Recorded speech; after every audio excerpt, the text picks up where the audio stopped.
Assalamualaikum dan salam sejahtera. Saya Asmawani binti Hashim dari kelas PT2 S25 akan membentangkan kit digital BBM bagi pendidikan moral. Pendidikan moral tahun 6 bertajuk Amalan Kesederhanaan Menjamin Kesejahteraan Negara, topik yang ke-13.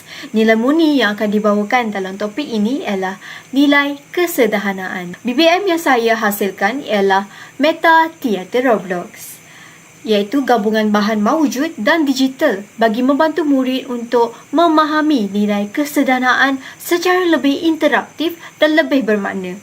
Meta teater ini berbentuk pentas mini teater boneka yang menggunakan watak Roblox sebagai medium pembelajaran.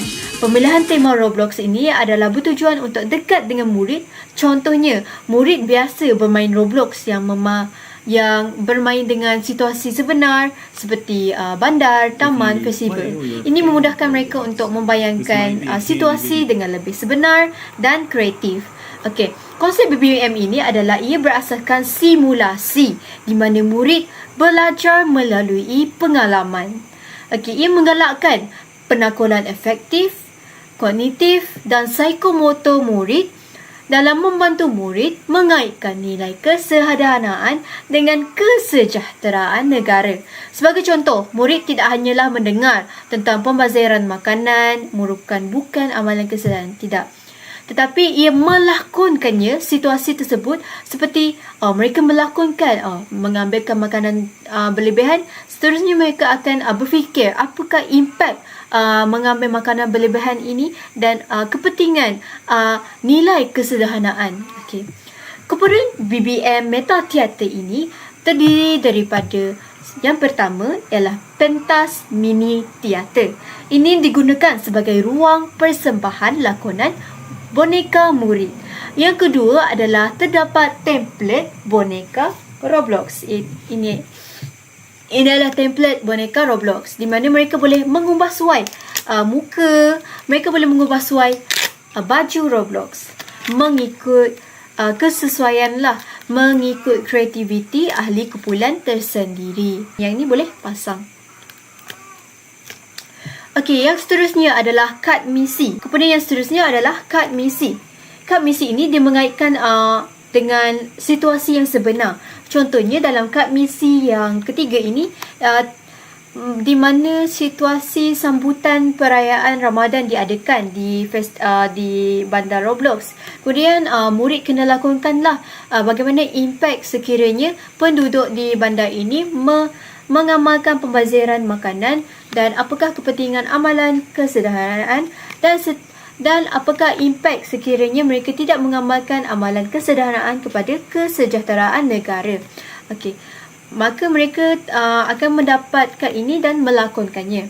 Okey, seterusnya adalah komponen yang keempat iaitu latar belakang pentas. Okey, latar belakang pentas mereka boleh menggunakan latar belakang seperti bandar, hutan ataupun di rumah. Mereka boleh meletakkan dalam pentas ini. Dari aspek digital, saya telah mengintegrasikan digital di mana menggunakan laman website sebagai kit digital yang memaparkan slide untuk pengajaran, video masa aktiviti, ada juga pengundian kumpulan dan tapak hasil kerja murid sebagai refleksi. Tapak hasil kerja murid ini bertujuan untuk simpan hasil murid sesudah selesai kelas supaya murid ini ada rujukan di rumah dan mereka boleh membuat penerokaan sendiri dan membuat refleksi sendiri. Okay. Elemen digital ini bukan sekadar hiasan tetapi ia membantu meningkatkan pelibatan murid. Penerokaan menjadikan lebih PDP ini lebih interaktif dan bermakna sepanjang hayat. Jadi semua bahan ini telah disusun secara sistematik supaya mudah digunakan oleh murid semasa PDP. Okey, seterusnya adalah manual penggunaan Meta Theater Roblox. Okey, guru akan memperkenalkan konsep Meta Theater dan di mana akan menunjukkan komponen BBM seperti pentas, boneka dan latar selepas selesai pengajaran. Okey, pengajaran tersebut menggunakan slide pengajaran yang ada di dalam laman sesawang Meta Theater Roblox. Sesuai murid setelah memahami arahan, murid akan dibahagikan kepada beberapa kumpulan dan setiap kumpulan akan menerima kad misi yang berbeza. Jadi, setiap kumpulan akan melakukan situasi yang berbeza. Murid akan berbincang untuk memahami situasi dalam kad misi. Kemudian mereka akan merancang jalan cerita dan mereka akan melakukan simulasi tersebut.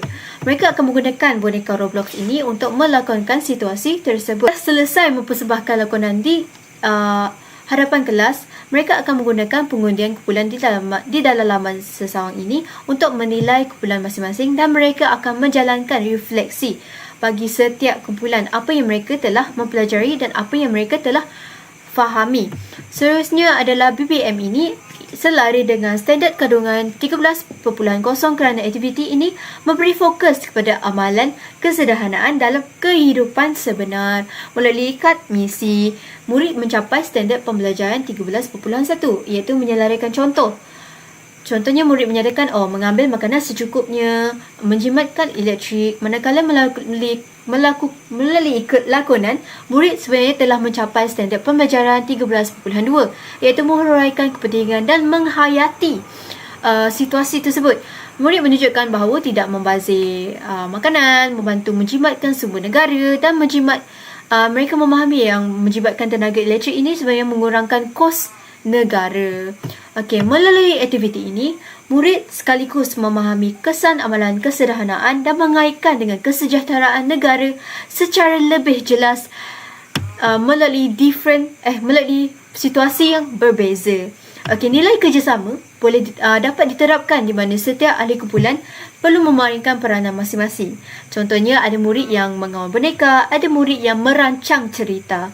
Meta teater Roblox ini secara kesimpulannya telah membantu murid belajar secara aktif, kreatif dan bermakna melalui pengalaman sebenar. Maka ia menyokong pencapaian standard pembelajaran serta pembentukan nilai kesederhanaan dalam kehidupan. Sekian, terima kasih.